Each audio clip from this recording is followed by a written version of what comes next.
It's windier and frick outside. I'm just loading up some tools that I'm gonna need for today.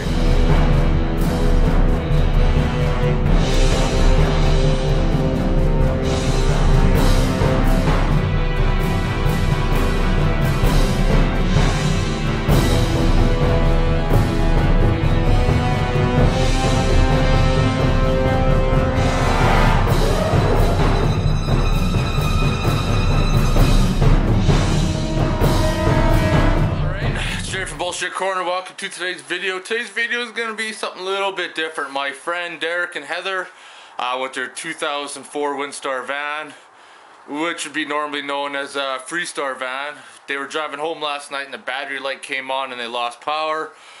Haven't even checked it out yet, but right now I'm suspecting probably an alternator, because if a battery was dead, the alternator would still have enough current producing to power the vehicle to get where you want to go until you turn off the vehicle, then it wouldn't start again.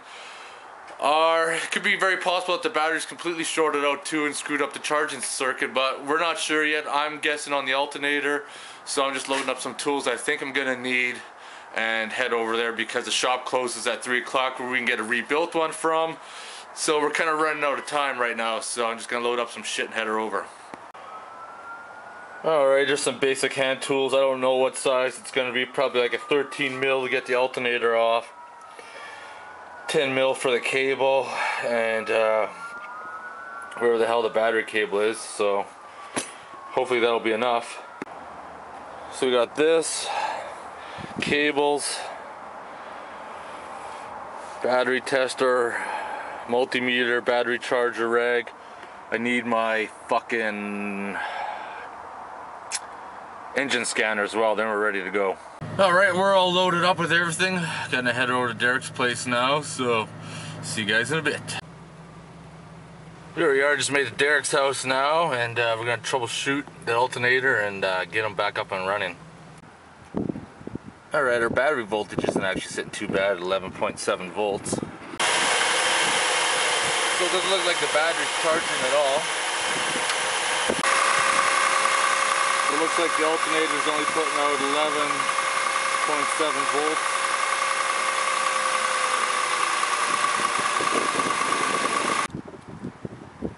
Alright, the first thing we did was remove the battery cable. Now we're going to remove the alternator belt by pulling on it. Move that cable, 3 bolts, and we're going to pull it out. Okay, remove that nut up top, it's a 10 mil, pull the electrical connection out, and then 3 bolts, and the alternator will be ready to come out. There you are. Once you just lift it out, ready to go to the alternator shop. To recap, the battery voltage was like 11 some volts, and then after the van started to die after we had it running, the voltage of the battery was 9 volts and the alternator was only giving out like 3 volts. So we're off to the alternator shop now to get a new one, and fucking hopefully that'll be the case. Not gonna go anytime soon, or?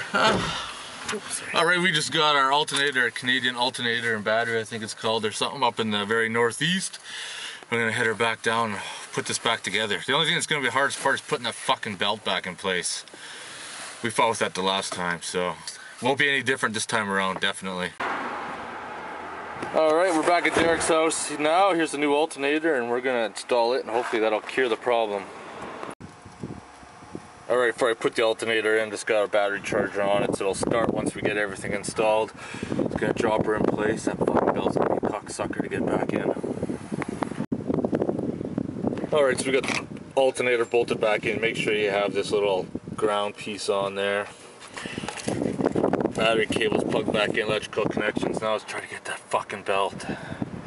She's fucking evil. Alright, I got the belt back on. It looks like it's on the pulleys, but I'm not going to start it. I'm just going to bump it over just to make sure. So the last thing we want to do is start it up and have this belt get shredded to shit. Starting recording mode.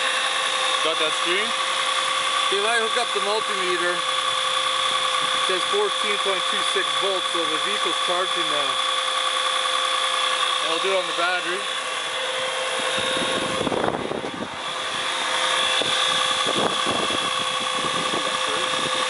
Same thing, 14. So we're good.